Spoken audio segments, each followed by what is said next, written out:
Hey, Rolling. we rolling? Episode motherfucking 30, Sean. 30.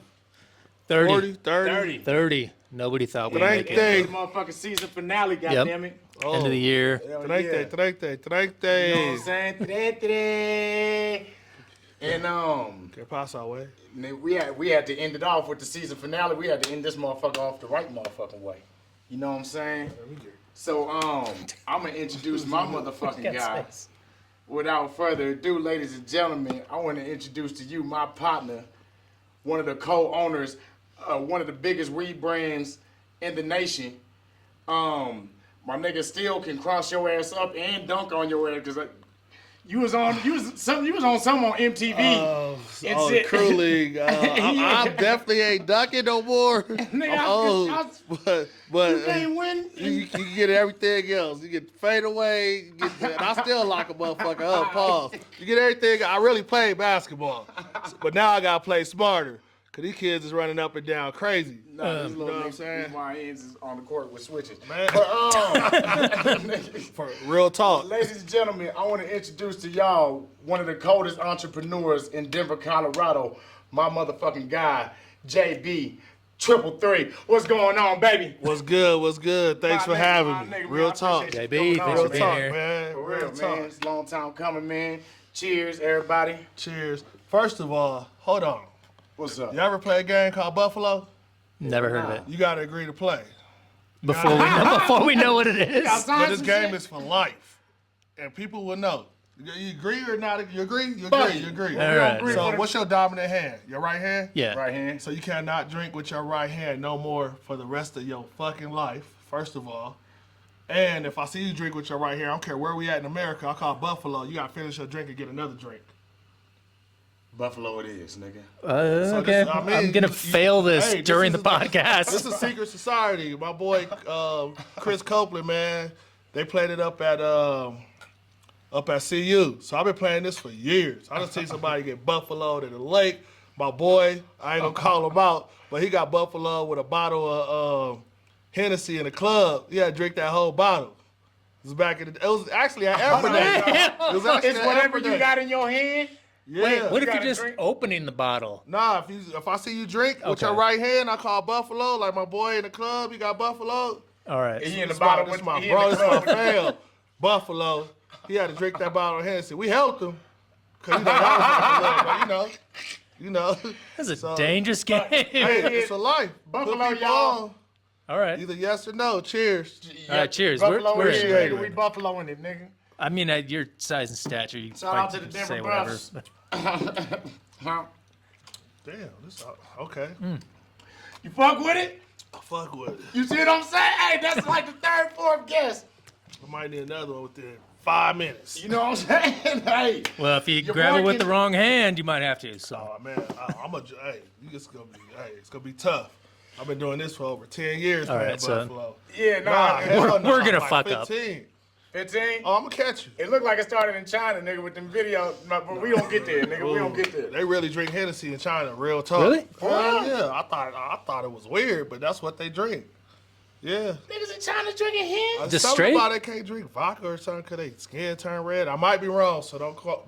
Don't. I've seen it. But I know a couple as an Asian, of- I've seen it. Yeah. Right. Yeah. Yeah, no, Sean Asian, so we good. Oh, okay, cool. Yeah, All right, we cool. good with that community. Okay, Sean. We got that covered. Thank you. Sean. We're not, but yeah. I just went back. But nah, Okay, man. my fault. So, JB, appreciate you coming on the show, big dog. Appreciate you for having me. I want to start out from the very beginning, nigga. Nigga, what was the doctor's name? No. No, Nigga. I know I was born in California Hospital. Okay. I'm from South Central LA, East Side, 36th Street, born and raised. Okay. So I came up from this. Whoo. I was just back in LA, back home, and it's changed a lot. But I've seen a lot in my life, a lot. Got you. Okay. It's nothing I changed. Maybe I smoothed my route out a little better when I had choices, but that's life. We here talking, right? Right. All right. Now we So don't get to all good. that. We good. So, You got to bring it up just a little bit. okay. Yeah, just so catch us. so you born in South Central LA. Yep. Okay. So 6 blocks away from USC. USC? Yeah, so I was like 6, 7 blocks away. So we used to go up to USC. We was younger. I was the youngest one. And get them people hell at that private school. I'm talking about running up on them. We used to ride our bikes, ride 7 floors down.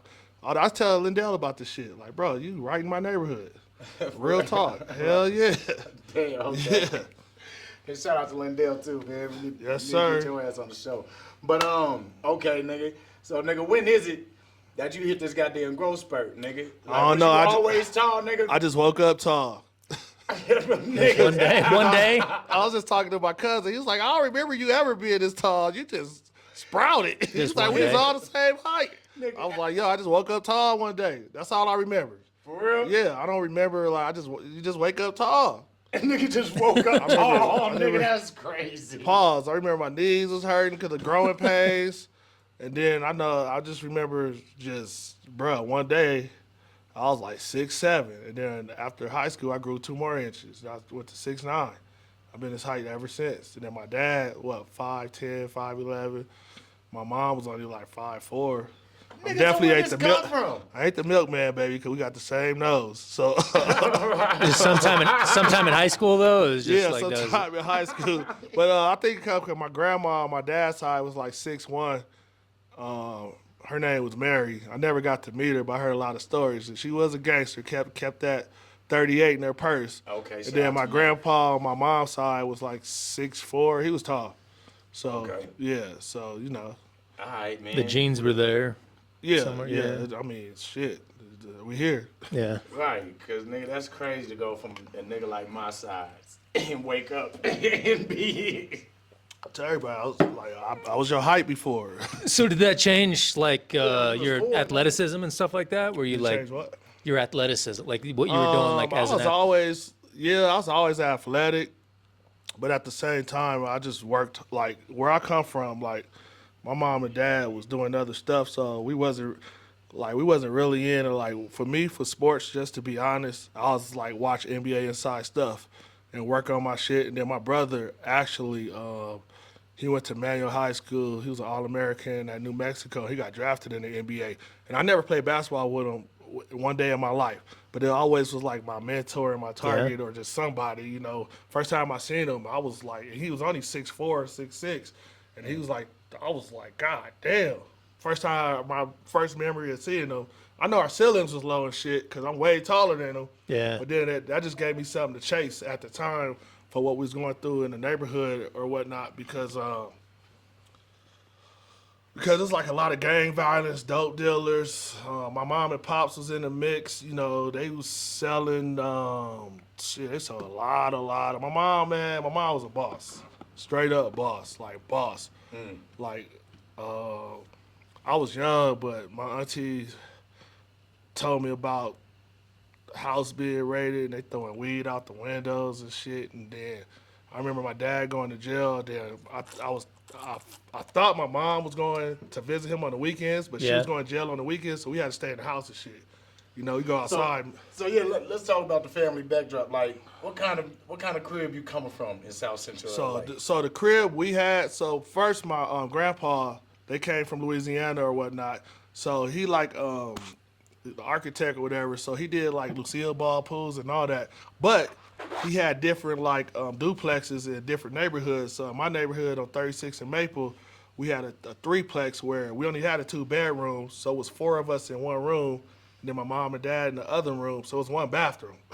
So the 4 of us in one room, was a lot going on, crumbing on each other, damn near murders. Yeah. I burnt my brother with an iron just for him antagonizing me and shit. Okay, So it was a lot going on, but we stuck together. Then my auntie lived on the side house, and then my other auntie lived in the back house, and then you had the courts down the street. So my grandma and grandpa had like 9 kids. All the kids lived at like 111th and Normandy, 53rd and Normandy. And then my mom actually bought that duplex or whatnot. And then we bought a house across the street with a 6-bedroom. About that time, everybody done ran away. So I was the only one in that crib, really. And then we kind of lost it. But we came from a big family background, like.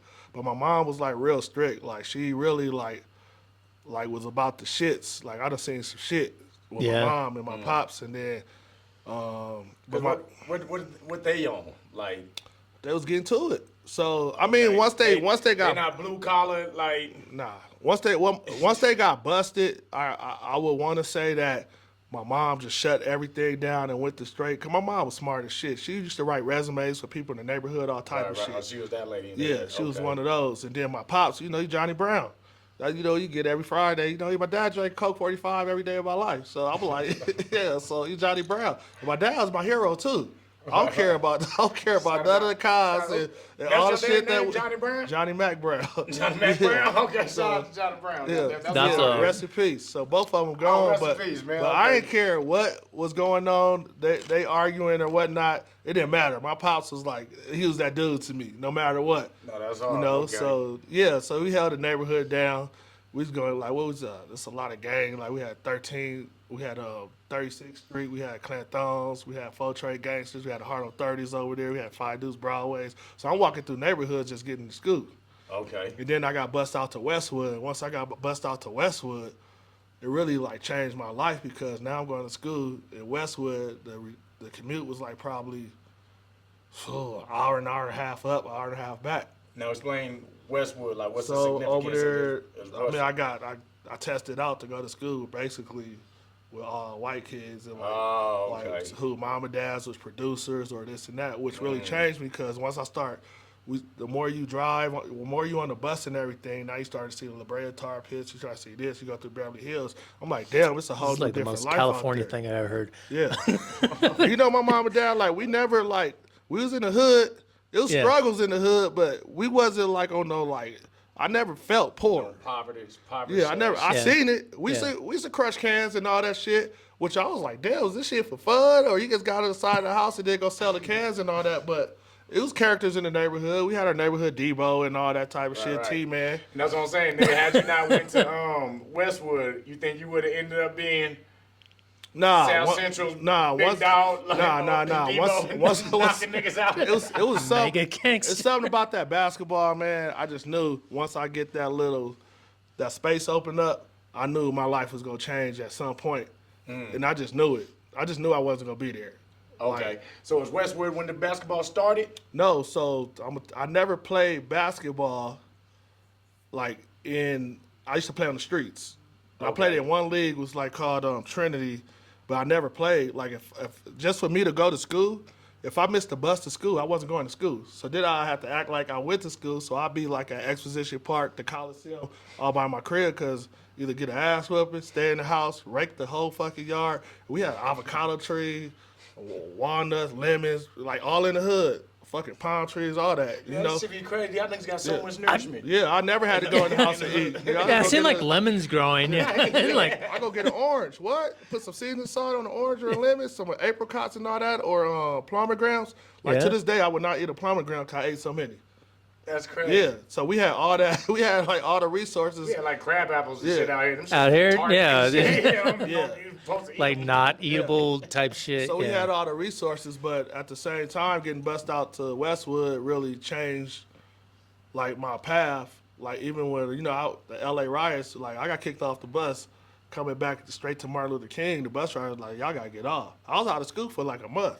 We had army tanks and everything going down our street. Yeah. Oh shit, you out there during this time? Hell yeah, shit was real. Like, Yeah. you remember that song? You could get with this, or you could get with that. Yup. I think you get with this. This the homeless dude. You could get with this. Who's that? Dilated people. You could get with that. Think Like so, shit was yeah. real. My sister. There was like a lot of groups that It was a lot going on. said that, but yeah. My sister's boyfriend died, looting and everything. Everybody was looting. We had real army tanks going down the street. I ain't never seen no shit like that in my life. It's like 93 type shit, right? Yeah, 90. I want to say 92. 92. 92 or The Rodney like Rodney King, King yeah. stuff, like that was like 90, 91, I'm pretty sure. 92, because I was Because- like, because my grandpa died in 95, so it had to be. So getting kicked off the bus out of school Yeah, for when a did month. Rodney King get beat? Yeah, that shit was crazy in LA. Like my whole neighborhood, like everything was like fucking burnt down. But then you had the stores with like the Asians or whatever. That's why I'm so good with a lot of Asian people. Even though I played in South Korea, China, Japan, and Philippines, but they all own the stores in my neighborhood. So we Yeah. go get shit on The credit. love started in the Yeah, hood. we go get shit on credit. My mom would be like, get some cigarettes, get this and that. Then we'd go get Snickers for this homeless dude. My brother used to do for his name was Catman. And then my mom would be like, who the hell getting Snickers and shit on credit and all that? It's like Catman hungry, but everything ended up in the ass of it, so you really have to be smooth with it. Mom ain't play no games. But yeah, so through my journey with that and then how basketball started, because I had love for the game, was when me and my mom, one day I was up north in Turlock, California. It was New Year's. And when me and my cousins, they come home for New Year's. And I think my mom and them she had plans on moving anyway, but I didn't know. As soon as we got in trouble, I come back to L.A., I see moving trucks and shit. And I'm like, damn, what's this about? Mom like, we moving. We gonna move to Vegas, live in a hotel for like a year, the Rainbow Hotel. I'll never forget. I'm talking about you come out, you see a hooker. I used to talk to a hooker every day. Didn't know she was a hooker. Yeah. Getting different cars. She'd be there every morning. She'd have a conversation while I'm catching the bus to school. And then I was walking in the hallway one day, and my coach, Joe Asnarius, was like, do you play basketball? And I was like, on the streets. And then So what age is this? Only played a year and a half of high school, so like 16, Just 16 and a half. And y'all in Vegas now? Yeah. Oh, Okay. shit. So when he asked me that, I was like on the streets. He was like, come to practice, and it changed my life. It like changed my life and a lot of other people because we won state that year, and then schools was looking at me, but I was still like paused. I was like raw because I didn't know the structure of basketball. I just knew I had that motor and everything and the love for the game. And then I went to school. After we won state, we went to the Casper College. And then my brother's at Fresno State. I was supposed to go to CU, but I ain't had the grades or nothing. I ain't had no mentor or nothing like that. Yeah. These schools was CU, but from the Vegas? bus. Yeah, these schools was recruiting me. Okay. Oh, they was on my So this helmet. before you even got a line to Colorado type shit. Colorado is just, I didn't know what Colorado was, Right. to be honest. I didn't know. I never had. I'm born and raised in Colorado. I and never. for me to figure out what Colorado was. I never been in snow in my life, none of that. Like, none, I didn't know what the Broncos was, and I am a Raider for life, even though we're trash, dumpster trash. But I do I remember Broncos just go to the Super Bowl and lose almost every year, and then they won 2 straight. So y'all was actually good. Yeah, we was. Very We good. fucking shit up. Yeah. With, Yeah. Steve So Outwater and them niggas. yeah. Oh yeah. So when I went to JUCO in Wyoming, and like 2 of my teammates went with me, and Wyoming was just like a life experience. It was like what the fuck is going on out here? Like Yeah. you coming from city to city, and then you go to like where's exactly, and then it was like they talking about hunting, looking for jackalopes and sniping, and it was real racist out there, very racist. Like I done seen some shit where we don't What part of Wyoming? Casper. Oh, okay. Casper, Yeah. Those I like that- to drive out So there. They're we pretty had racist. Okay. Like they got a program right now because of us, because it's like some race war. They came to our dorms and shit, which we should have sued the fuck out of them, but we ain't fucking know. But at the same time, and then got up out of there. I got kicked out of school. Coach was like, "You good?" Because Coach Patterson for CU was like asking my brother, like, cause my brother got me in every school, Okay. even though the relationship. So I thank him for that all my life. But at the same time, Coach Patterson from Patterson or whatever his name is, he used to call my brother like, "Yo, what is up with your brother? They talk about he doing this and doing that."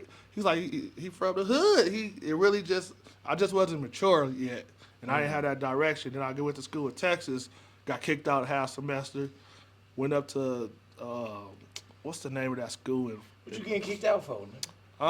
in Texas? It really wasn't like it was some weed and shit in the room. Obviously, I got weed. You switch that around. But I ain't yeah. had nothing to do with Right. it. But I wasn't gonna be like, it's a room. Like who Okay. shit is it? And then Yeah, you ain't gonna be like, buddy. my teammate did some dumb shit and broke into his girl crib to get it. And then somebody called, and then it just trailed back. But at the same time, I was on some shit out there because it was just like Texas was just like it was a Catholic school. That's where Birdman went to. Birdman went to school there. I done seen Birdman. He older than me and everything, but I never seen him go to school one day in his life. And then I'm driving in Denver, this fool in a yellow Hummer, like, "Yo, what is you doing?" And he recognized me. I said, "What you doing?" He's like, "I play for the Nuggets." I'm like, "What?" Real talk. Real talk. Oh, Birdman. I was thinking Birdman. Big tall ass white boy. Yeah, that's my boy. That's my boy. Damn. Okay, yeah. I'm thinking you talking about Brian Williams, nigga. Hell no. So I'm like, I never knew this nigga went to school. I had all the Cash Money CDs and all that. I still got them shits at home. Every album cover too. I thought I was a No Limit Soldier for a minute, especially with Snoop. I was like, we the West Coast? Right, We yeah. in there. What? Motherfucking West Coast and South nigga came together, nigga. What? You couldn't tell me nothing. We was at school. But I finally got it together. So this is my introduction to Colorado. So it was 2 schools recruiting me, and I definitely couldn't go the D1 route. So it was Colorado UCCS in the Springs, and then it was CSU Pueblo, that was Southern Colorado back then. Okay. So this is about like my last 2 chances. So I went to the Springs, and I'm just looking like, damn, the gym wasn't no bigger than this fucking room, and that's what, you know. And I went to Pueblo, and that's where my career really started. And then I got kicked out. I got suspended. I got suspended like half a year there, so I was still fucking up. I just wasn't getting it. Like, what you doing? Like, you just kicking it? And I bullshitting did some the dumb grades? shit where my one of my teammates, and he was 27. I don't know why he was 27 when we was like 19 playing. It was in I don't know why college. he was 27 when we was like 19. But he let me use his phone card, and at the time I was still calling my girl on the phone card, and the charges got racked up. And you know, he was from Utah and all that already. He went to coach, and coach was like, shit, bud, you done did all this, I gotta sit you down. And I'm like, fuck, we was going to Jermaine Mason was on my team. Yeah, Okay. freaky baseball. That's my dog. Yeah, So, shout out to Jermaine hey, Mason. one of the coldest point guards I ever played with in my life. Okay. One of the coldest. I used to Alright, call alright. back home and be like, y'all think y'all got it? I got somebody out here for y'all through traffic and all that. But Okay. so and we could have went far in the playoffs and everything, and it was on me. I really apologize to that team because I really fucked up just for doing what I was doing. It was a bad decision, but it was So selfish. you was doing what with a phone card? I was just calling my girl because he gave me the phone card number, so I'm like, shit. He was like, he let me use it every time, and then, But what was wrong with it though? once the numbers started racking up the payments on the phone card, and then he was like, Coach, JB ran up my card. I'm just like, and you know, I did. I take off for Steve Lydiard, wherever you at in the world. I'm sorry. My bad. I'm sorry. Sorry, But I want to Steve. say sorry to my team because we really could have went to nationals and everything, and Coach made that decision to sit me down. And then, but fortunately, he let me stay. He didn't kick me off the team. I had to go work out at Group 5X, like 5 in the morning. So I was bored. So the basketball really kept me going. And from there, I had to go. When I finished school, I went back. I was in Denver, and I was trying to go play somewhere. But in the meantime, dude, I was working like at Costco. And then, Well, what brought you to Denver? Because you were in school. Oh, you were in- Denver, I was with 'cause my you're- girl. So Pueblo or whatever, right? Or I was in Pueblo, then my Okay. girl lived then- in Denver, so I was just Okay. like, shit, I'm So- gonna stay here. I ain't going back to Vegas. I really didn't have no like Vegas was. I was there Nowhere to- for the only yeah. like 2 years. I didn't really have no. Real ties. real no ties roots, to roots Vegas. in anywhere. Well, Yeah. why not go back to Cali then? I mean, cause the position I was, I'm gonna be real in Denver. Like, ain't nobody bothering you.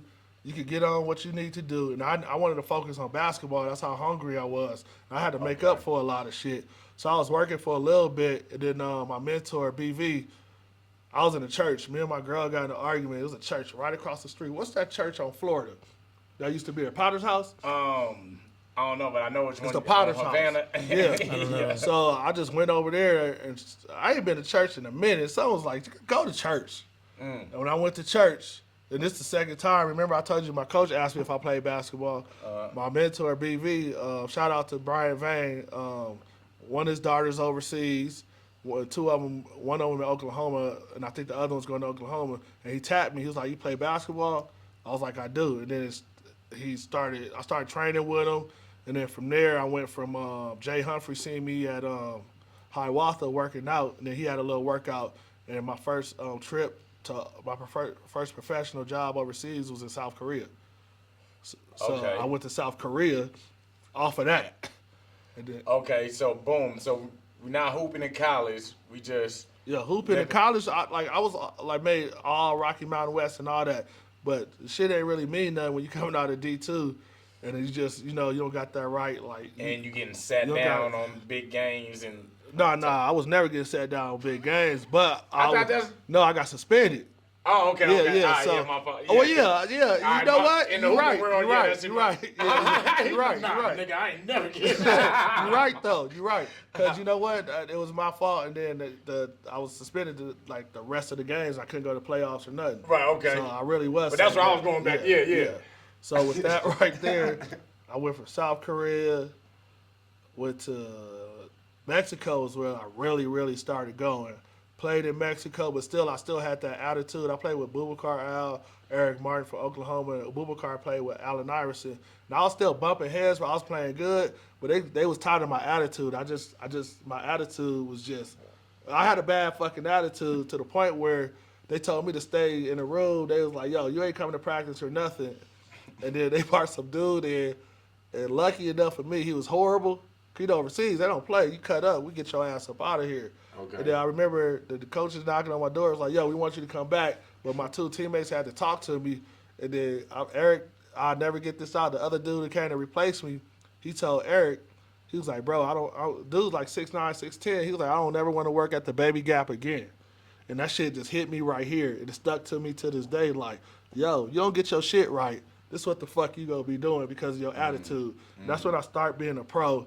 I went to Argentina. So, and when you say attitude, the attitude that you had versus the one you needed to have, like what was it like? So the attitude that I had was like, fuck you, fuck this, getting mad, just immature as fuck, you know what I'm saying? Okay, just all that shit. I sound like there was a lot of that. Yeah, like, it was a lot. Everything you've said like before, was like growing up and everything, and because I mean, bro, when you growing up and you on the move. And then it's just life just change. When you come from family oriented, then it's just nothing. Then you live with your mom in a hotel for damn near a whole year. It's just you and your mom. Then I gotta watch her gamble all the fucking time while I'm I knew everybody in the fucking Palace Station or the Eureka where she gambled, and that helped me in life because I could adjust to any room. Like so I could put me any room. I could go in, and I can always be me, and I ain't got to fake shit. And people engage and be intrigued with that. So that helped me a lot. Cause my mom gambled for like 10 hours. I'll be in the game room, buffet, or I'm talking to everybody in the on the floor. That's right, till time to go. Till it's time to go. That was her job. That was her office. And it's crazy because I'm gonna give you a little hit. When I said my mom wrote all the resumes and everything, I didn't know for 10 years that my mom worked at Area 51.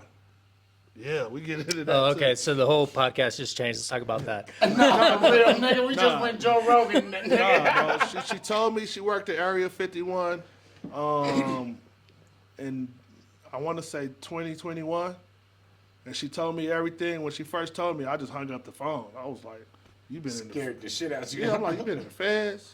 I'm like, "Damn, you just knew I had a second passport. How do you know that? You didn't even on the top of that shit." So what's going on? I hung up on her. Then I called I called two people. Then I called You call her back. Nah, I wasn't playing. I was like, hell nah, not the shit I'm doing. I've been in jail for a week. It's like a family thing. So I'm like, I don't know who the fuck watching me. At that point, you know what I'm saying? So all right, because we're gonna get into that whole week, but yeah, go ahead, So I called my son goddad, he was in the Air Force. I'm like, yo, yada, yada, yada. He's like, oh, your mom getting on that red stripe plane every day. Cause I know my mom used to tell me she fly out every day. So my mom was in the post office before. So I'm geeking out. I'm geeking out on the story. Oh, okay. Yeah, keep going. Yeah. She was in, but you heard something about the red stripe? Because of the flying out from like Vegas to it. Because it's lining up. Day. It's lining up. What he's saying is Every lining day. up. Yeah. Oh shit! I just got goosebumps and shit. But So every day she was flying out. And I know my mom worked in the post office before, so I think she was going back and forth taking the mail and everything. But she was like, I need you to do some paperwork or something. I'm like, what? And then unfortunately my mom died 2 years right after that, she told me. And I remember she was on her sick bed and I was in the hospital and I was like, damn, I want to ask her like what was going on. But I just didn't have the heart to because she was in pain anyway. Right, yeah, but still though, that's it's real. like When did she pass? How long? 2023. Oh, a couple years ago. Yes, but she told me 2021, early 22. I'm like, damn, what really? Because shit just started. Do you, Yeah, so you like, just I mean, found this out sounds, type. yeah, that's what I was gonna say. I'm I mean, calling that my sounds brothers very and like sisters, conspiracy bro, theory I didn't type know stuff, but where in 10 years, like, I did not know what my mom was doing. I'm just thinking, oh, I'm like, hold on, you ain't at the post office no more. You know when somebody ain't somewhere no more. But, you know, like our relationship and everything, you know, my mom would talk to me for 3 hours straight. And they go one ear out the other. And nowadays, that shit just stick right here. But, you know, with that, but on the basketball side, back to that, so I played in Spain, won a championship in Turkey, won a championship in the NBA G League. And so now my basketball just picking up. I kind of want to stay at this area 51. I mean, well, you gotta get my brothers. I know my brother might know some shit, but I ain't asked him shit. I'm I'm like, like, nigga, did your dad pull her from the light? no, my dad area passed it. My dad passed in 2008. So No, I'm saying, but like, cause when she working there, this kind of like when you younger then, right? no, she was working from me being. If Oh it's no, 10 when y'all years, moved to Vegas. yeah. but Damn, so I've you been out grown- of Vegas since I graduated. I never went back. Right, so yeah, then So, a big ass teenager. yeah. So, okay. 2010 to 21. I didn't know what the hell she was doing. Damn. You know? And then she was like, oh, you got another passport. And I'm like, hold on, how the hell you know I got another passport? That fucked me up. I really didn't think about it until she told me. She was like, yeah, I work at Area 51. I swear to God, I hung up the phone. Boop. I called like 3 people. Like, yo. And then my son, dad was like, yeah, she getting on that red and white striped plane. She worked in the post office also. She must be dropping the mail every day. Because she had coworkers. She had one coworker, and then like when she died, he popped up. And I'm just like, I never seen him again. Never seen him again, bro. I want to know more about your life, but I do have one question about that part of it because, like you said, she told you, and then it was shortly after. She had to do some testing stuff, and I really didn't play it like that. Yeah. But then I'm like, yo, what the fuck was going on? Where she Was her death suspicious in any way, or my was mom, dad? yeah? You said she passed away, right? My mom, yeah, she passed Yeah. away. Was that it was just like Hella suspicious. What? okay, well yeah, Yeah. but, I mean, we could jump in the mix. Of how I feel. I mean, For real? I'm like, what I'm the? thinking it's like, okay, just. No, I'm like, what the fuck going on? Because once she told me she had to go through some testing. Because my mom never went to the hospital and stuff. She didn't fuck with doctors or none of that. But at the same time, just how quick it was just from me talking to her on a Wednesday while I was in Seattle, Washington with my cousin. No, I mean, me talking to her that Friday while I'm with my cousin. For me talking to her that Friday, she talking fine. To Monday, my brother called me like, oh, she had ICU and this and that. And I'm just like, whoa. out of nowhere. Out of nowhere. Whoa. I remember the day because, Some tests. so it was that Tuesday. I talked to her that Friday when I was out of town. I got back Monday. I remember the Avs won the championship, and Waka hit me out the blue. It's like, yo, I'm in Denver. And we ended up at Mile High Spirits where the Avs was having their championship party. They won it. They flew back. Who they played? Nashville. And then that Tuesday, my brother called. Matter of fact, that Wednesday, my brother called me, and then I was in Vegas. Not even 24 hours later, and I'm looking at her, and she just tubed up. So I'm like, what the fuck? Damn. Like, damn. And then at the same time, I'm just like, I remember she's like, I'm not promised. I'm not promised. I'm not promised. I'm just like, now the shit just hit me like, yo, damn, she was kicking some game to me. A lot of game. But I'm like, I still want to know. I want to know, like, yo, I want to be like, Yeah, what the was hell? going on up in there? What did you Right, see? mom's like, damn. What kind of? Because I'm like, at the same time, I'm like, yo, you, my dad, like, Pops was locked up. I thought you was going to see Pops and you was going to jail on the weekends. This shit I never knew. I was young. So now I'm just like, What the hell was really, all the what real clarity, story like was. to get into that motherfucker, like I like that's why I go back to the resumes because you wrote like you my auntie was like, yo, your mom go up there. It was the big money with the cartels and all that. I don't remember. I remember we had the best parties, best everything. The shit just got snatched away. It was This just nigga like, life is crazy. yeah, bro. And then my sister, like, all our shit was going to the cleaners, dressed nice, and this is in the hood. Right. And nigga, I can tell you got so many goddamn stories. Oh, bro, I inside, got nigga. too many stories. Because he's like, I got and Precious then and that them happened to them. across the Waka street. called. I got all type of stories, bro. But at the same time, And then it's just like I really locked in on basketball once I matured to the point where I got hurt. And then I played for the 14ers in Broomfield in the NBA G League. We won a championship. Then I was You got to the NBA G League? I won a championship. That's hard. Yeah, I won a championship with the Colorado 14ers. Okay. So I was playing there, and then that year after, I ruptured my patella tendon and my fucking knee split, and then that's when life really hit. Like I never had an injury in my life, and I played overseas and went to the G League. You said the patella. Patella tendon. So this the patella right here, and it split this way and it split that way. God damn. So I remember walking into the Pepsi Center, 'cause I was working out there this summer, and Steve Hess, he was a trainer for the Nuggets for 20 years. I always do my life. I still train. I train with him today. Okay. He retired, but I train with him once a week. And I walked in on crutches, and he looked at me like, "What the fuck happened to you?" I was like, "I ruptured my patella tendon," and Steve Hess was just like, "You got insurance?" My insurance just went out. And you know, in the G League, you had a signal, so you had to do the NBA insurance. So your shit is nice. Okay. And my shit just went out, and I was like, "Nope." He said, "Have your ass here every day we not on the road." He rehabbed him and Felipe, and the other assistant was Steve, and brought me back. Like I walked to the locker room, George Carl and them, Kenyon, Chauncey, everybody in there, they going through shit in the locker room or whatnot. And that was a year when I really didn't know if I was depressed or not. But when you get something taken away from you and your life changed, and it's like how much you wanted, and a lot of people doubt you and everything. And I just had to prove to myself, like, and my son, because he seen me play. He was there. You got a kid around this time? Yeah, he was 4 back then. He's 21 now. Right. Yeah. Okay. So I had a kid when I was just making $300 a week, and when you playing in the CBA. When you had this little nigga then? 2004. 04. So no, you know what? You still college hopping or you? Nah, I'm playing overseas? I'm playing overseas. Okay. So this happened. I got hurt in 2009. So he was about 5. Okay, so, but could I go in the Pepsi Center and Coach John Welsh would be like, "Yo, come shoot." I remember I got in a fight one night at Club Purple, and my whole hand was, you see how that was? And he made me come in the next day, and I was like, I got my son with me. And I went to Pepsi Center, and he was like, "I don't give a fuck. Come shoot." Bro, I shot 1,000 shots with a broken hand. My son sat there and chilled. So, nigga, you in the G League, but you getting all this assistance and help and shit from so with from that, like you seeing like NBA. I mean, you seeing, for me, I say basically for me going in there, cause I didn't play AUU. I didn't do none of that. I was from the streets. right? Yeah, like from this your whole story is like. And my brother played in the league. I never played with basketball with him one day in my life.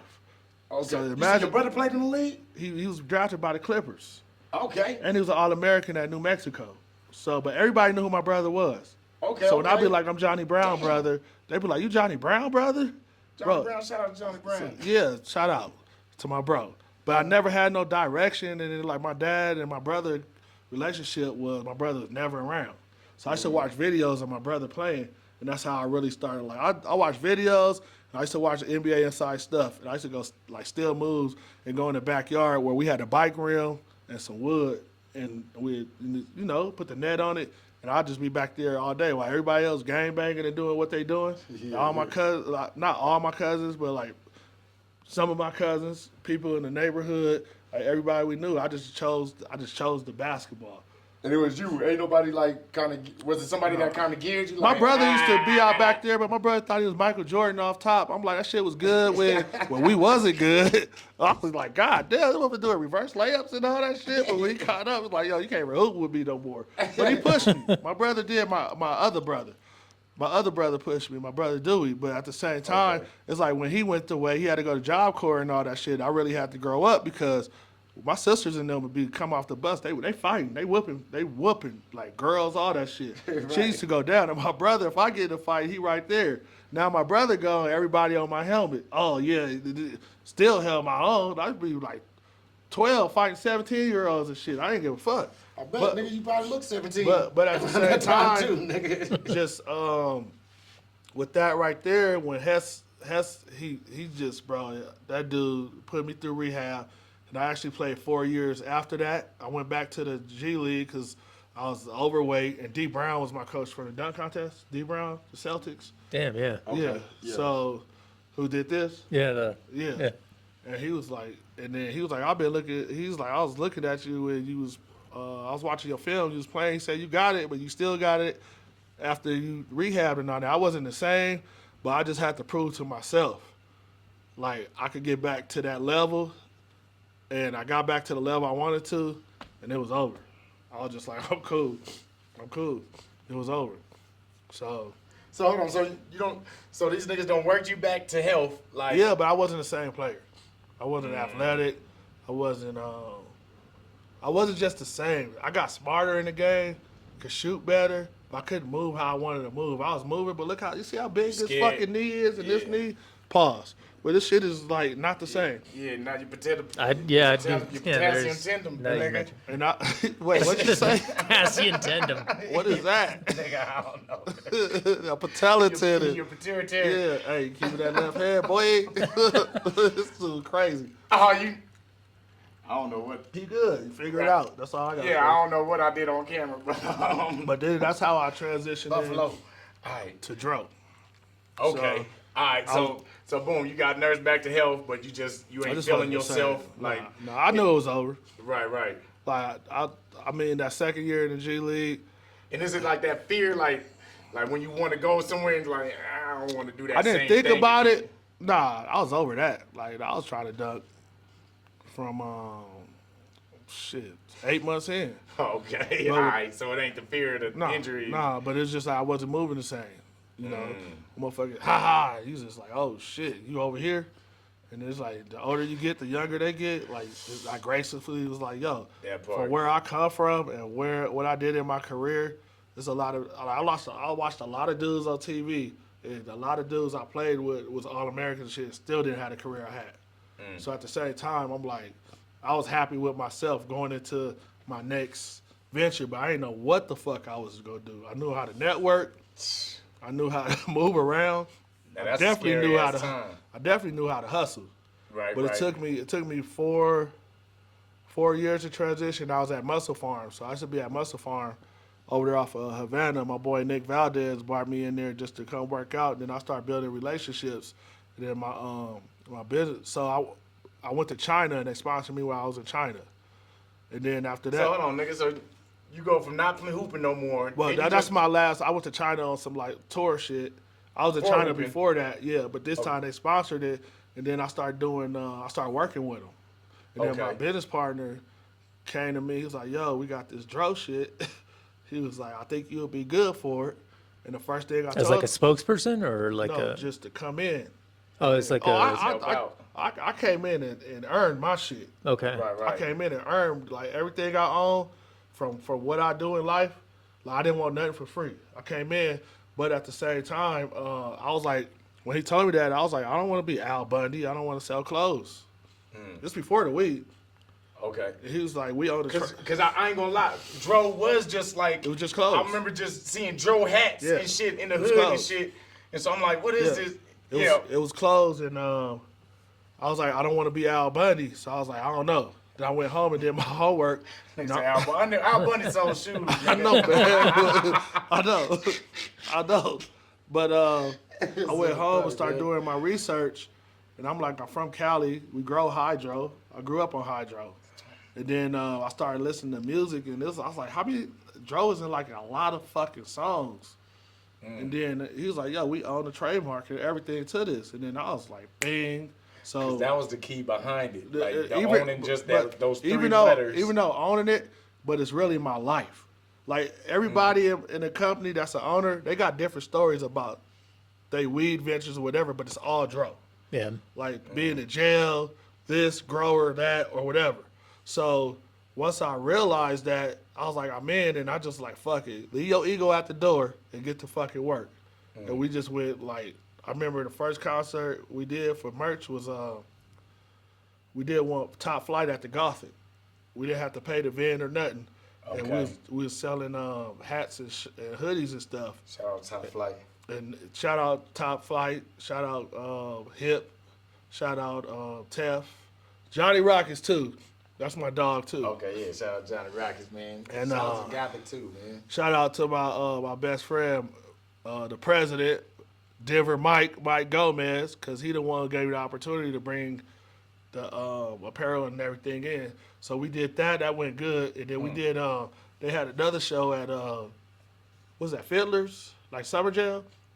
Yep. That's when the game and it was on there, and I had these back. Nobody knew. They was like, "What the fuck is this Dro shit?" And I didn't even know how to approach. I'm just like, here. I see motherfuckers walking out with bags and all that. So with that right there, that's when we started building. And we went to Chalice and Cali. And that's when we kind of like blew. But we always stayed organic to the logo, to the brand. Because for me, nothing's bigger than the brand. Not me, not Waka, not Whoo Kid, not none of my business partners. As a matter of fact, yeah, because I was working in Notorious. Oh in the yeah. mall Oh yeah. around this time, nigga. So I'm really seeing y'all shit too. So let me tell you a story about Notorious. I was talking to Lawrence Brooks, LB. Shout out to shout LB. to Lawrence, yeah. And LB barked me in there, and I talked to Eric, and Eric was like, talk to Anthony. Shout out to Eric, and I swear to God, Anthony, bro. Shout out to Anthony. Yeah, I went in Notorious with like a container of clothes. I swear we was in the back like it was a fucking drug deal. And they looking through the clothes like this. And they was like, this shit cold. He was like, this shit is cold. Anthony was back there looking. I swear, and he put our apparel in the store. And that was the first store we ever been in. Notorious. Yeah. It's crazy. That was the first store. I remember, nigga, because this round, correct me if I'm wrong, but it's like 2018 type shit. When you worked there. Yeah, I was working there. Nigga, I don't work everywhere. But, yeah, I'm working because I remember, like, setting y'all shit up in the front and shit. Yeah. And then we had, who's the reality TV chicks? The West something, their last names? Remember she came? The Westbrooks? Yeah. Two of the sisters came. Okay. Yeah, that was like I don't know. Anthony had it popping up in there. Oh, and they helped turn your shit up? Bro, they was in there. They had a pop up, and then we was there. I got a picture of all of us too. So that's how we really started. And then, but we always thought outside the box, cause I was like, it's cool to start where you start from, but then I always thought I played nationally, I played internationally, and then that's how I think. So I'm like, yo, if I could get this shit popping here, just imagine from state to state to state, and then we just started building, and then boom, pretty much Waka. So, Okay. with, So Waka coming in on just apparel. So This Waka, before the weed too, though, right? This still so before this, the weed. we didn't even had a weed. Y'all So- ain't got no weed. Y'all just got apparel. Nah, like this a is when motherfucker. I was putting stickers on weed. So like, say if DJ Champ and them come to town, shout out to my boy DJ Champ. So he was Gucci Man DJ, and he was he's a little baby DJ right now. But my boy Keith Borgen, the one who connected me with him. And we'll get back to that story. But I remember they kind of Lancer let us come from the dab, but come let us look at the grow. And whatever stuff they got, we just put Dro on it on the sticker. So we didn't even have a weed company there. We just trying to find the fireest weed. They'd be like, here. You were like branding someone Bro, else's. I've been in jail for weed. Yeah. I've been in jail where a cop tried to put me in jail for like 3 fucking pounds because I was over my medical shit. He was like, where the rest of the weed at? I said, that's all you got. He was like, all right, impound your car and all that. Do what you got to do. Right, but And this- now look what I got. So, most people get popped and it's just, That's hard. Yeah. yeah. I wish I see that cop to this fucking day, bro. I Bro, you fucking gonna wish. see this shit over the weekend. I wish. I'll never forget his face, and I still got his name. But with that right What's that there, nigga name? with Waka, so Whit, from one of my business partner, Whit from South Carolina, and he was connected to some mutual friends from Ludine, one of Waka artists. And then Gomez was on, he was doing tours because he's an A&R for Sunny Blueprint, but he's on the entertainment side. So Waka had a concert out here. He was doing this tour in Breckenridge. He was like, yo, y'all want to bring some clothes to Waka? And then we brought it up there, and then we just been locked in ever since. And then Waka was like, yo, this shit dope as fuck. I believe in y'all, and this is what y'all doing. It's organic.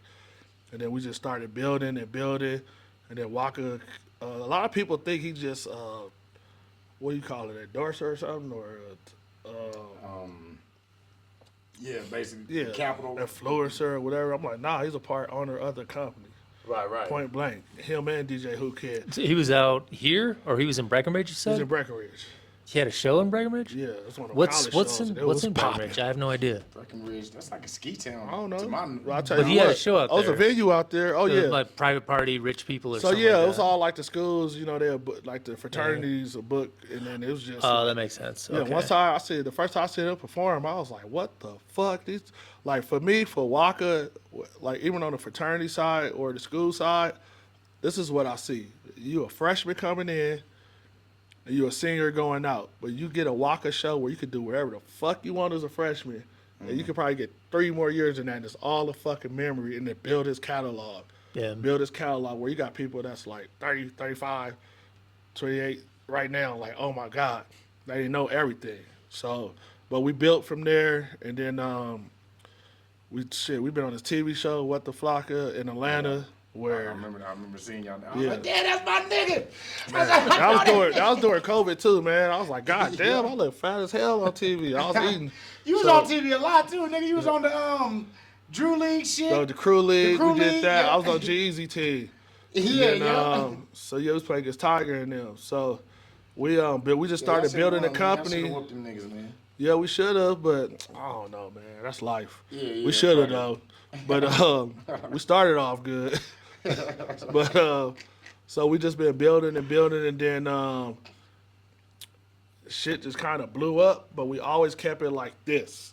Like, Yeah. we ain't never jump outside the box or nothing. Like we done did that from being on TV to shit. I was on a billboard in Times Square to That's dope. Yeah. Yeah. yeah, that's I was on a hard, billboard in Times Square to just working the company, and where we at, we almost 10 years in, and it's just sacrifice. Like, I had to sacrifice a lot, but I don't think a lot of people understand, like, the sacrifice. Like, how you ever been $80,000 in fucking debt and pay the fucking company before you pay yourself, and you still got all these bills to pay? You gotta figure it out. No, if you really hell want no. it. Yeah, it's a lot of discipline. For real. But that's what happened to us. Right, And me and right. my business partner was just like, on this side, like, yo, we about to run this shit up, and we gonna pay the company back, because one of my business partners exited the company. Like, it's a lot of shit going on. Like, somebody got murdered in a Dro shirt in Wisconsin, and we was in DTLR, so I know what store that was in for the shirt, because you know different stores like Zoomies, DTLR, Tilly's, and PacSun, so they all get different designs. So pretty much, the attorney called and was like, I need the analytics to where the shirt came from and this and that. I'm like, do you get the analytics from Levi's? So you know what? Talk to our lawyer. Yeah. Nah, for And real. then my one business partner who created Dro, he's like a missionary from Chihuahua, Mexico, and he was just like, he just couldn't imagine somebody getting murdered, and like somebody getting murdered, and the last thing they see is a Dro shirt. Well, it wasn't over the Dro shirt. It's just No, they it were was just in a the murder. Dro It was shirt. just a murder. Okay. yeah, Yeah. and niggas just so happen to be wearing Dro. Yeah. So with that right there, But they try to reach though, like yeah, like talk to the lawyer. I ain't got nothing to say to you. Also, can we reverse for like a quick second? Because Yeah. you said something that I never heard before, but like different stores get different. Yeah, so different versions of stores things, get or- different. Like, say online, Yeah. you go get the Dro, but when you go into the stores, you know, it's different designs or whatnot. Say like we did a collab with Riot Society, and we went to Tilly's and PacSun with the snitches get stitches, and then like DTLR, they'll probably want this Dro design or something. But what we try to stay away from is from the fucking weed leaves. Like, I don't fuck with weed Right, leaves right. at all. Cause we really came in this shit with like high fashion design, apparel, Yeah. and everything. Like, if you just seen, we did Red Rocks with Waka open up for T-Pain and everything, and yeah, I seen that Fresh shit. That shit Sound. was hard. She did the one-off jackets, and how that one-off jackets came Yeah, above. that, like that little Letterman Yeah. joint that he had. So yeah. how that came is like I was going through my scrapbook, and I had my high school letter. And I Okay. remember I couldn't afford the jacket. Cause the jacket was like $1,000. My mom was like, "One day you can make you a jacket." And I was like, "What the fuck? I look like making a jacket." and I found the letter, and I was like, "Yo, Sam, can you do this?" And she made the jacket for me, and I was like, "Oh my God!" And then she found the school patches in the States and all that, and then we had the one-offs for like Waka and Whoo Kid, and then it's just like, I really like doing that a lot, but like for the stores, you know, we just have collections of designs, and then we just pump them out to the stores. And some stores, we just go on to some designs they want. It depends on the regions and stuff, too. Yeah. But, and then it's the weed. So we was like, if we own a fucking name, why not do license deals through the weed and everything? Okay, so now the weeds here. Tell us the intricacy in like the kind of people you need in your corner and like That's gotta be a lot. I mean, that's So, bro, this weed shit is crazy because you got consumers, you got connoisseurs. The people you need in your corners, because like say we going into a grow, like why do a grow want to bring us in when they making money already selling their shit? Oh, Okay. that's why we started with the clothes. Now it's a brand, and it's a lifestyle brand. But now marijuana is so popular now, and Dro been around forever. Yeah. So now we're making it a culture. So now we're building a culture around Dro. With the weed, it's like we had 3 license deals. The first 2 was shitty. They done did some fuck shit. If I was back in the 80s, I would break some fucking legs and all type of shit. But you know, call your lawyers. But this weed shit is a grind. And then to the point where my business partner Rob, he's a 3rd generational grower out of Mexico. So his dad used to, his granddad, used to. You ever watch that movie Blow? Mm-hmm. So he used to grow Yeah. for. Remember when they used to buy the weed? So what's dude's name? He used to grow for him. For real? Yeah, I forgot his name in the movie. So Right. so it was like the little fancy little. yeah, not him. The other dude. But he used to grow for him. Okay. I forgot his name, but with that right there, so he been growing for a minute, and like how we cure, how we do different things, go pheno hunting. We try to trademark our clones, and just what's like pheno hunting? like phenos to see which strains hit, which strains don't hit. So Okay. from like phenos is like from seed or the clone, and then you probably have like 5 different plants that are the same phenos, and you just pick the best 2. Yeah, y'all be having some flame, Yeah, nigga. and- I'll fuck with y'all. Okay. shit, And it's nigga. dry in Colorado, so if you tell the cure and how the weed is not like that Colorado crunch or whatnot, you know what I'm saying? Yeah. So with this right here, like we just did turp basil, so we had a lot of so stuff fire. that found its way down there, and we gave out weed and everything or whatnot. So pretty much we just built the marijuana brand.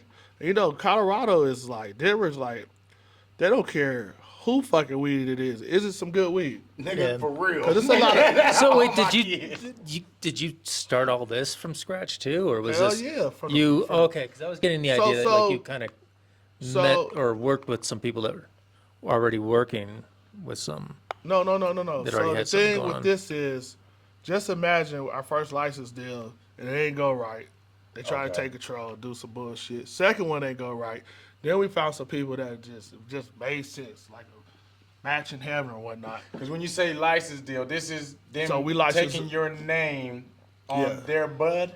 So yeah, so it usually go, they grow the weed, and then we'll brand it and everything. And then pump we your get shit out. paid royalties or a percentage, whatever. But we said, fuck that.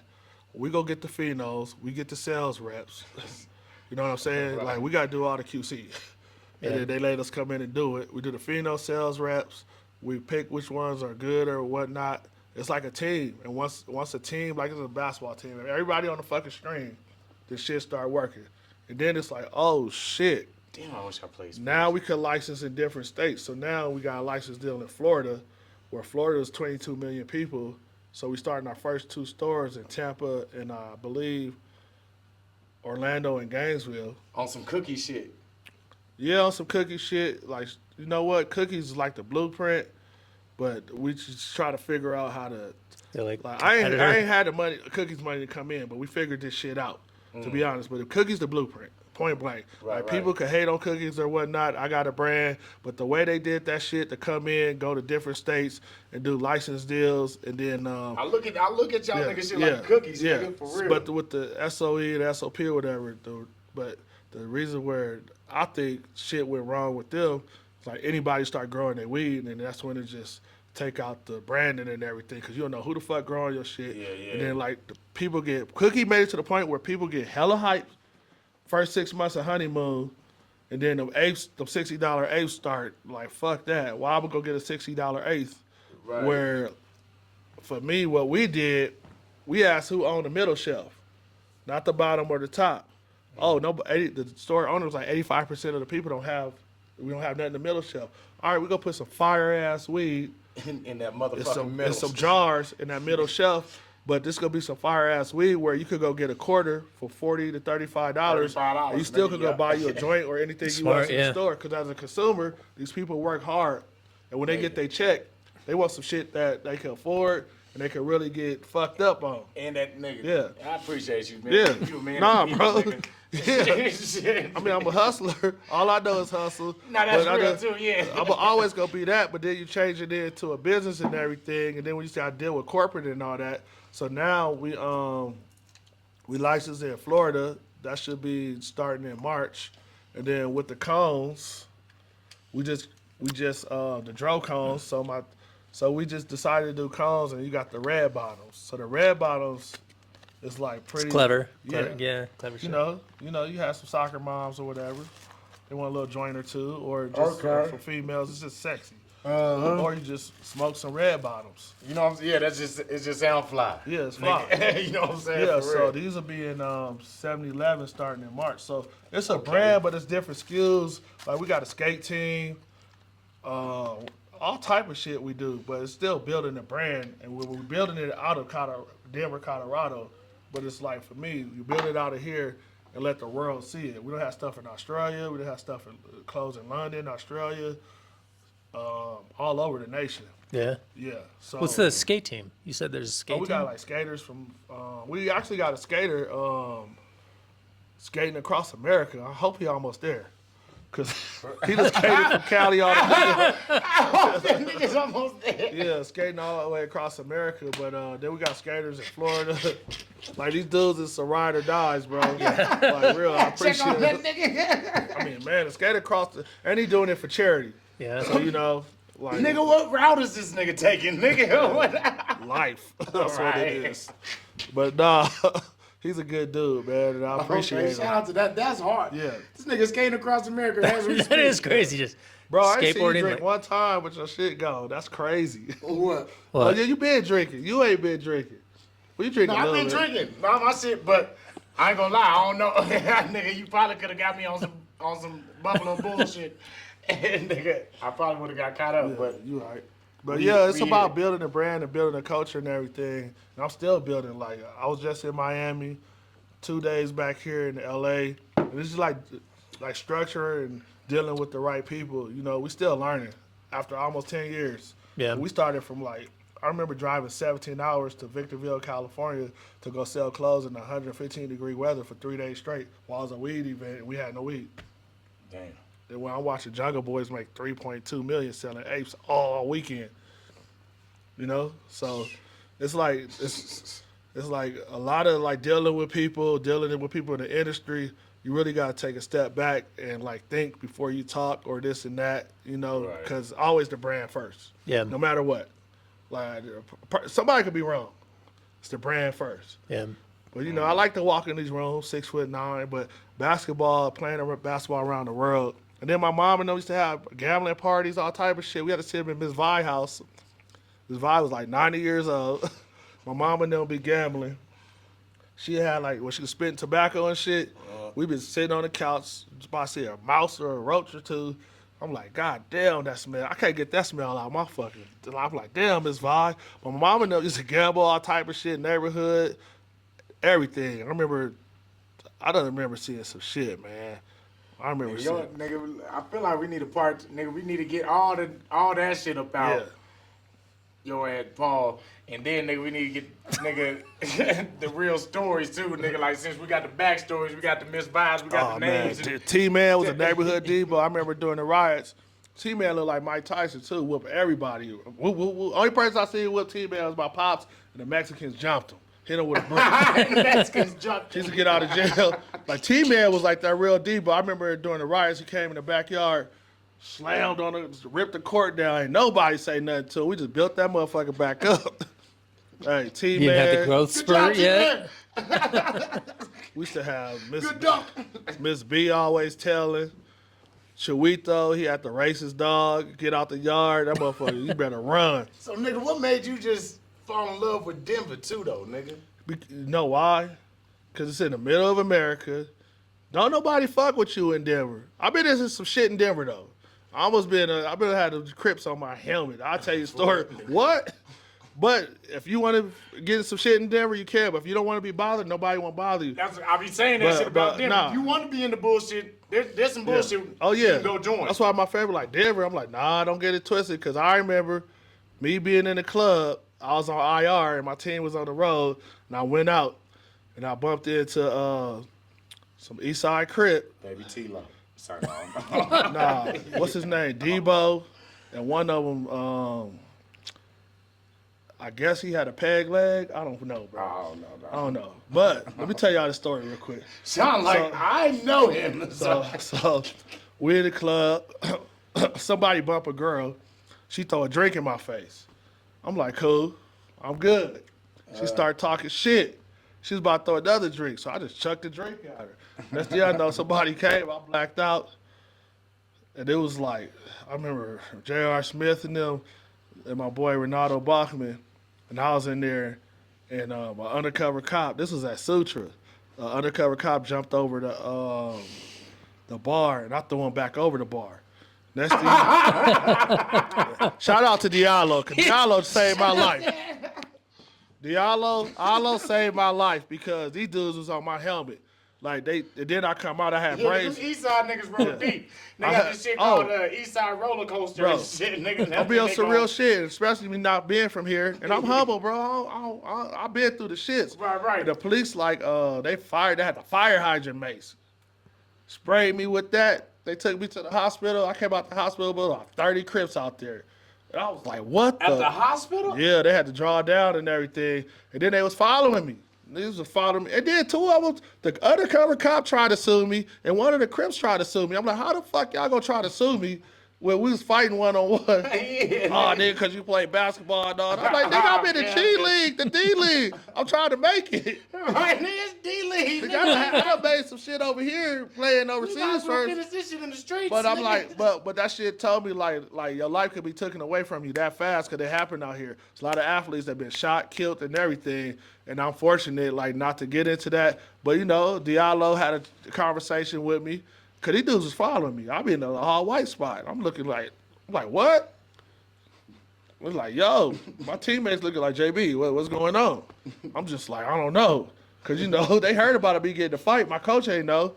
But I'm in practice, and my shit is burning from the mace. He's like, what the fuck is wrong with you? Oh, my shit burning. He's like, get your ass out of practice. But but that was Other players and shit. that was back in 2009. I'm fortunate to even talk about that, bro. Because I'll be telling, like, don't sleep on Denver, bro. Don't. For real. It's a real one. You know, Denver, I don't know why they would go downtown and shoot, and they don't shoot in their neighborhoods. Where I'm from, you get shot in your neighborhood. Yeah, we ain't going downtown. We're going to your hood. Right. A lot of shootings happen at the club because that's where niggas be on some.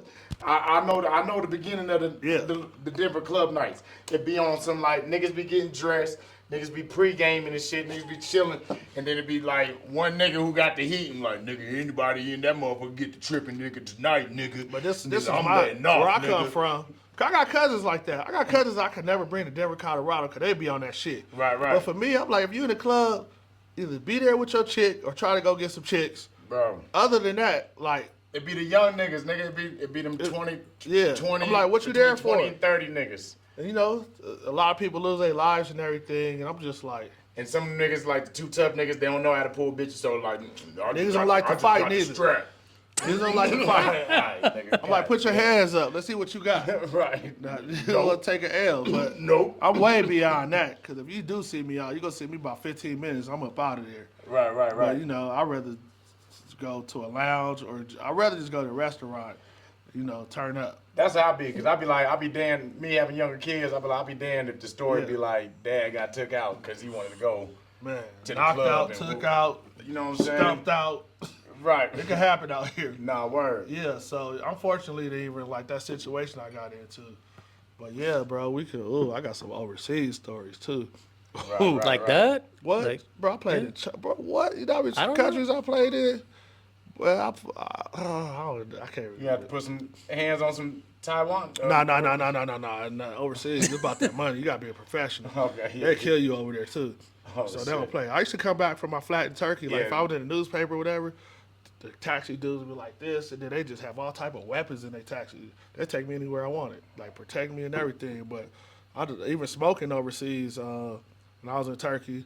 So we had a team called Italia Boucher. I mean, that's the team I played for, but we had a soccer team, 50,000 people in the stadium. And, like, I wouldn't go outside or nothing because all hooligans. But even the language barrier, like marijuana is a language barrier where we're in the playoffs. And me and one of my, he was older. Actually, his son plays for the Chicago Bulls, and he's Turkish. And we just be in there smoking weed, watching in his flat and watching the soccer game. And he'd be like, JB, we need to win playoffs. I need bonus for my restaurant. I'm like, I got you. We're going to win this shit. We're going to win the championship. But even the barrier of the language of marijuana, like I was in Morocco. Yeah, I thought weed was like banned out there. Or is it? Where, Morocco? Yeah, like most of that area. I mean, China banned, but I got a story. My boy took like 50 joints to China and some Slim Jim rappers. But to smoke with him in China, man, you had to be cool because to do that, bro, they cut you up. Bro, you get caught with weed over there, it's over. And like you thought you got one over on us type shit. Yeah. You know, you see Brittany, what's her, Griner? Griner, yeah, Come Russian. Sit your ass down for a minute. Yeah, we don't give a fuck how famous you is. And I know she done snuck gummies over there before, but with the political shit, all right, we gotta get you. You know an example. But yeah, she thinking like this the norm type shit. She got hella gummies over there. And that one time, it was like, nope. Oh, y'all over there tripping in the States? Come sit with us for a minute. Which is like, I never want to be in jail overseas, especially like in Mexico. That'd be crazy. Y'all athletes can get caught up in like political shit type shit, bro. nigga. I used to be Be in like nigga prisoners of war type shit, nigga. like let's trade off. Yeah. I used to be in Mexico, and I knew our owners in the cartel because we already got paid cash. And every time Anna come out the fucking bank, she was getting fucking robbed. And then you go back and get cash that fast. And then they used to give me a bag of weed. I should be in a room with a bag of weed. Like, they get nobody in the room, like a bag. I'm like, oh shit. Like this shit. Like this marijuana is my fucking life since day one. Right. Day one. Nigga, because one of the questions, nigga, you see on there, nigga, I was finna ask, nigga, y'all hiring? I mean, Nigga. yeah. When it's time to hire, you need to be right there. All right. For real, especially at the grow. All right. You know, I think you'll really do good at the dispos, cause you more the grow is cool. Yeah. But the dispos, like cause you engage with people. Wait, well, who am I hiring for? You or who? Right. He wrote the question. Yeah. Yeah, nigga, I'm like, hold on. good job, nigga. I don't got my CDLs, but I don't like this shit. I get you those CDLs, man. Write that up. Now I'm fucking with you. But nah, bro, because a lot of people ask that, and we just so input. Like we done hired a lot of people that just wasn't right for the company. Yeah, and I don't I know already what know. the fuck they was thinking. And then it's like, They I got see that- them like 3 or 4 years later, and they doing this, and I'm just like, damn, if y'all would have just fucking, because my business partner is real blunt and stern, and I'm like, he from South Carolina. We all got different. I thought it like- was Waka. I was Oh no. just imagining him walking in and being like, get to work. Yeah, we got all type of like egos, not egos, but personalities. And he's like, you gotta really like know a person to break that person down and understand why they act like that to make this shit work. And it's hard to put your pride to the side and listen sometimes. Yeah, You know what I'm saying? yeah. Sometimes you just gotta listen and then figure Especially out. if you don't know, like, Yeah, you don't see like the end goal, or Yeah. like the end goal ain't that clear type shit. Like, why am I taking this shit from this nigga? Type shit. exactly. You But know? it's like going into a meeting where this person might know this much, you probably not know a little more. But y'all going to meeting together, y'all the same squad. So I'm not gonna step on your toes to be on some. to be like or over talk you or nothing. Yeah, you just know, look, I talk when I need Look to how talk. smart I am, y'all. Yeah. So, you know, some people talk too fucking much. Like, shut the fuck up. But we got to get the job done. We got to get that contract. We got to do whatever. So, and I'm still. What's up, nigga? We need a sponsor, nigga. We got Mile High. We got Mile High Jewelers, nigga. Where the Can we jury get at? Dro? Huh? Where the jury at? Yeah, we gotta work on it. We got- Yeah. We gotta bring 50 people to the store. They said, no, I'm just. Damn. I'm like, I want. Can y'all claim my jury? Yo, shout out to Mile High Jury too, Nigga, because shout out to my. they made the first chain I ever bought in my life, the Dro chain. Really? That's the first chain I ever bought in my life. For real? Yeah. They made the Dro chain? Yeah, I You ain't worried to the show, nigga? I hit bro, I was in a rush. You was rushing me like I ain't rushed your JB. black ass nigga. Rushed me for a month. Look, For a month, but yeah. nah, I hit Eric up and I had an idea, and then during 420, Eric he bought it through her during we was working 420, and I'm like, that's my favorite chain of all time. Like, I'm not a big chain or like. Well, I could get a couple watches now or this and that, but I'm not a big like jewelry person. But that chain is like, it's hard for me to get another one because this is like the one. Like That's sometimes you gotta something. get shit when you can Yeah. afford it. I'm not just gonna get shit just to get it, you know. Right. But shout outs to because people it's a lot of compliments on that. And I always go in there and get it clean, and they be like, "Yo, when you gonna get another chain?" And I'm like, "I ain't ready yet. I mean, I'm ready, but it's just me." Right, Yeah. yeah. I ain't. But yeah, I'm in love with this motherfucking nigga right now. Like, this my baby, nigga. yeah, but man, this is what y'all doing is dope too, man. Because I'm excited to be here.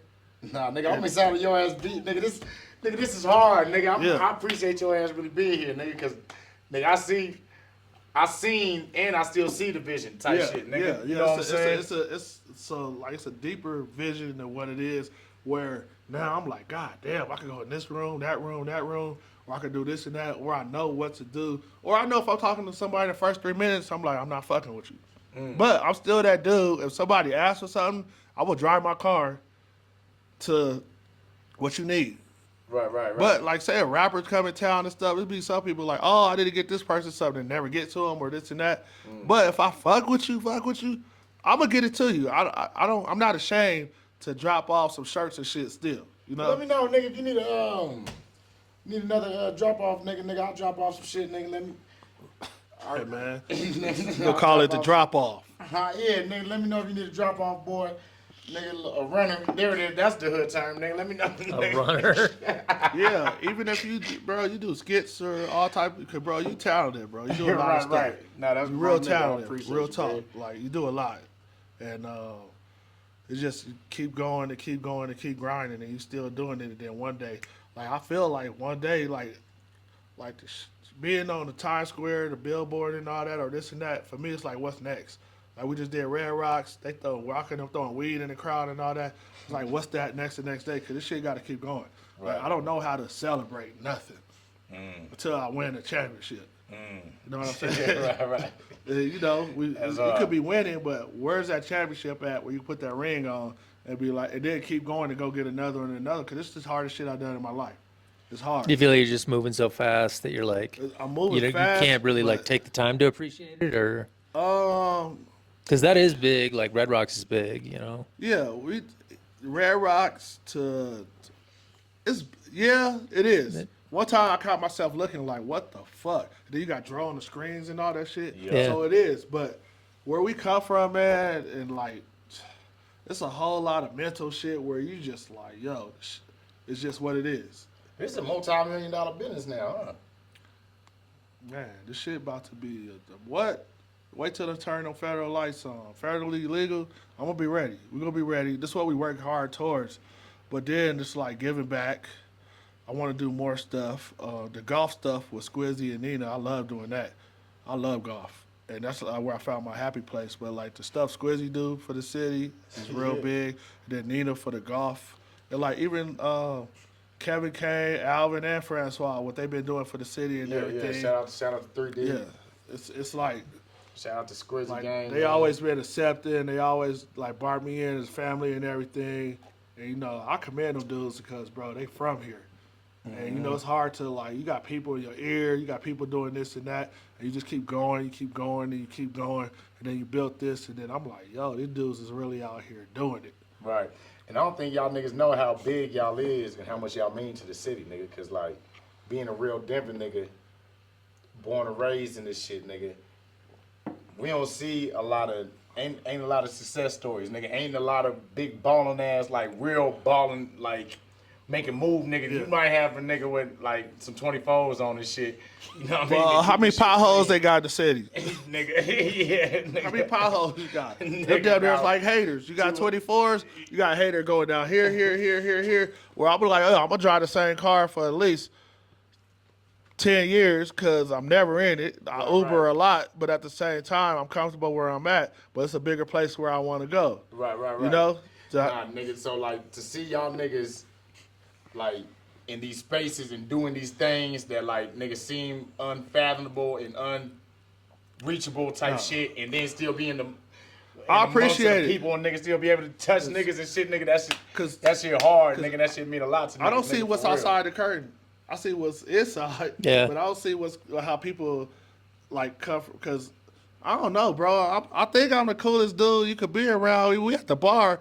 I'll buy all your drinks and everything, Nah, this or nigga whatever. real too, nigga. This nigga- like I'm not tripping, you know. But at the same time, I'm just like the city of Denver. I appreciate it a lot, but I just wish a lot of people in Denver that's like doing a lot for themselves and sacrificing, like take that extra step and figure it out. If you got a crew of 5 where one person does this, one person get the money, one person do the production, one person do that. Y'all put $1,000 together. I heard this shit too.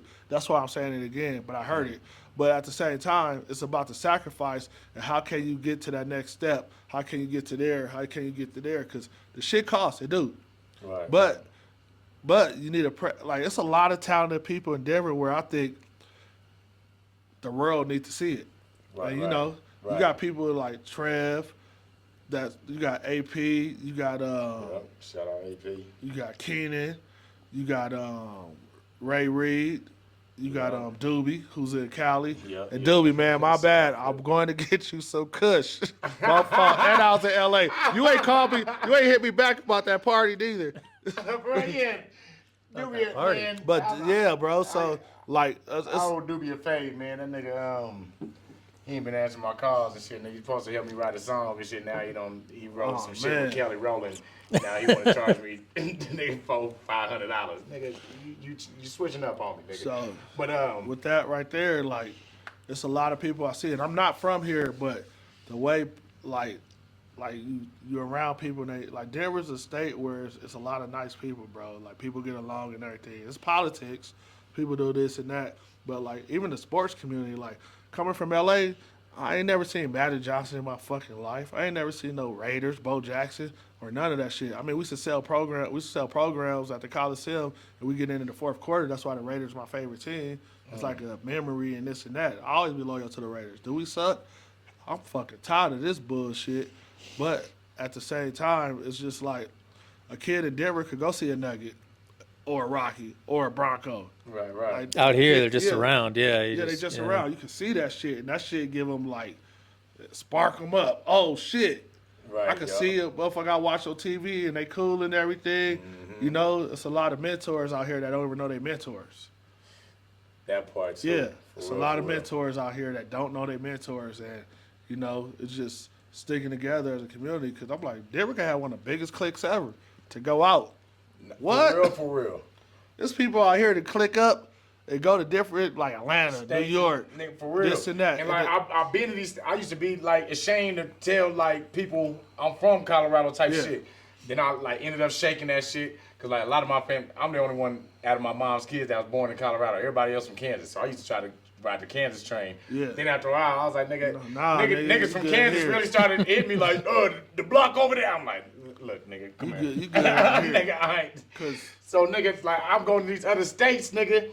And like, yeah, Atlanta and shit, and they be like, where you from? I be like, shit, Denver. They be like, oh, nigga, we fuck with Denver. Yeah. Woo. And I'm like, No, a lot of I be people do. surprised. I'm nigga A lot Chicago, of, nigga. yeah, bro. I'm gonna tell you some real shit. I'm from Cali.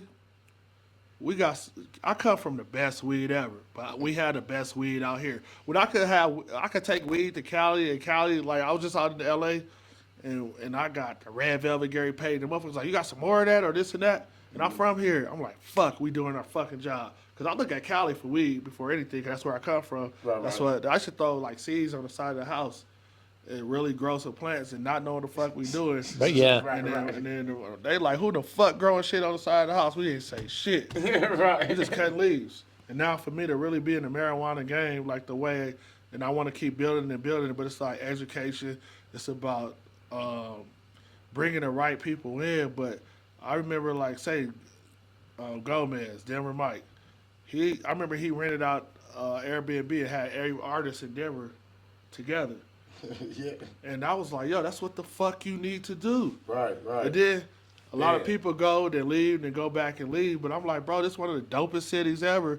But why is people coming in and getting money and leaving? But why? Sometimes you got to leave and then come back and win here. Which is real. like, it's one of them cities. I don't know. It's just one of them cities. It's one of them cities. Nah, I for can't real. explain.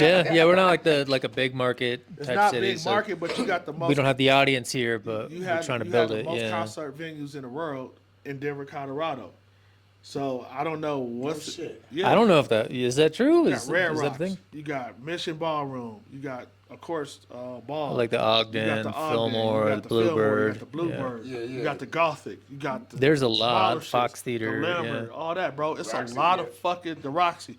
I remember my brother when he had his run in Denver. He's like, yeah, we got to be strapped at the Roxy. I'm Yeah, I like, got jumped what? at the Roxy by the Crips. See, hey, leave the East Side don't play. Pushed me, and nigga, I shoved the shit out that bitch back, and niggas, I didn't know that bitch came with that many niggas. Shit, nigga. Damn, Them niggas was damn, fighting damn, inside the damn. club, outside the club. That's why I know, like, that story you was telling earlier is true. Oh yeah. Them niggas be on your, like, bro, I'm done fighting. Like, I'm over it. Nigga, That's where keeping it real goes wrong. nigga, for real. But nah, bro. So it's like it's a lot of the Denver is building now. It's more traffic. It's gonna be like a metropolitan city in the next fucking 10 to 15 years. I don't know, but it is. Yeah, it's building And or it's like, growing it's a positioning lot and right now. Yeah. everything. So it's like, what can you do? But at the same time, you gotta make yourself happy before you make anybody else happy. And I don't think a lot of people realize that they do a lot of stuff for people that don't do shit for them, or be like, "Oh, I could do it."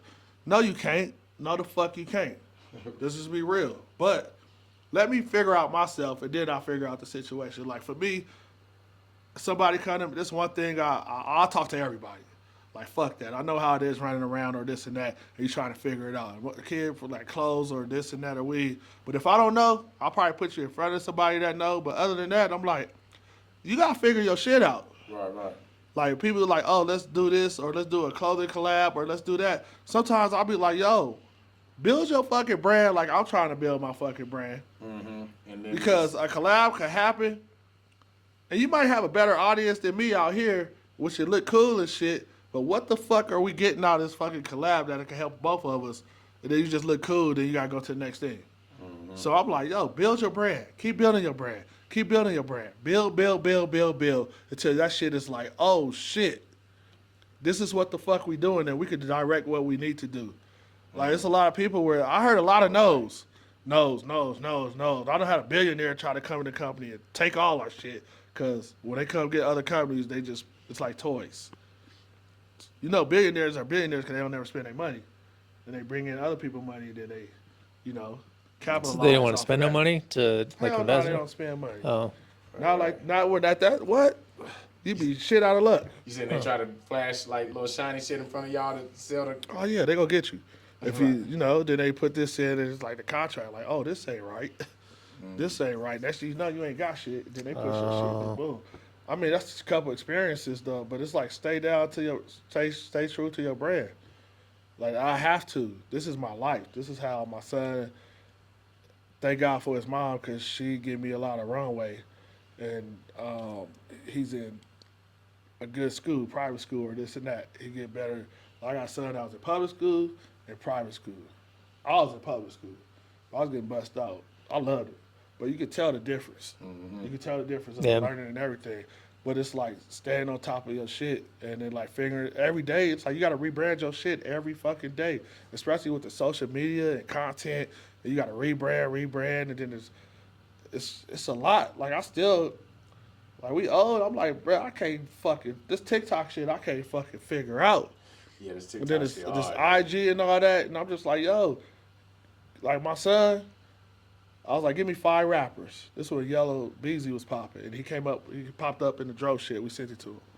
So some shit we said, Like, Yeah. I never paid not one rapper to wear our apparel, but it's organic and everything, and thank God. But at the same time, it's either people gonna fuck with you or they're not gonna fuck with you. Like I Right. see a lot of rappers, I talk to a lot of rappers, or like this and that, but it's just like it's building.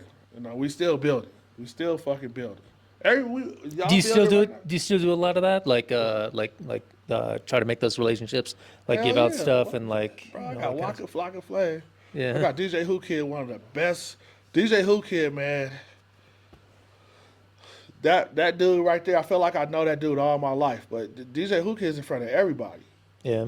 And you know what? He's a Wasn't good. that 50s? He should be 50 DJ. Eddie O'Shea, and that's the 45. nigga that I had to tell him like, hey nigga, if something go down, I'm telling. Type shit was that. Yeah, Whoo Kid though, bro. Whoo Kid's been out here. Like, Whoo Kid is one of the biggest DJs in the world, one of the most famous DJs that don't even act like it. He's just a humble ass dude. Yeah, I feel like he the one that always smiling. Yeah, joking, and Waka, I feel like Waka could go to any neighborhood and that people will engage and they accept him because he's so organic and he's a humble dude. He been through the shits. Yeah. Been through the shits. But at the same time, like the way he translates in different rooms, like he's a real legend. That's what I think people don't understand. And then Whoo Kid, bro, Whoo Kid got kidnapped by Big Pun and them. Yep, this is the same nigga I'm talking about. Yep. And this is part of This Dro. is that nigga. That nigga funny as hell Yeah. too. This is a part of Dro. Right. So Damn, that's hard. So they bring it up. And then I like it for Waka because Waka a real businessman. Like, yo, we could go like to Vegas or whatever, and he got different businesses, and we all could be in the same room, and we all could talk to each other and go back and forth and everything. And that's how you build a big brand and have brands on the umbrella through or whatever or whatnot. So I respect the shit out of Flocka because that nigga, you can tell he took a break and then came back. Yeah. Like that nigga financial literacy game. bro, it's crazy. It's crazy. Yeah. Nigga. And like I know he know what he talking about because like I be doing What? like a lot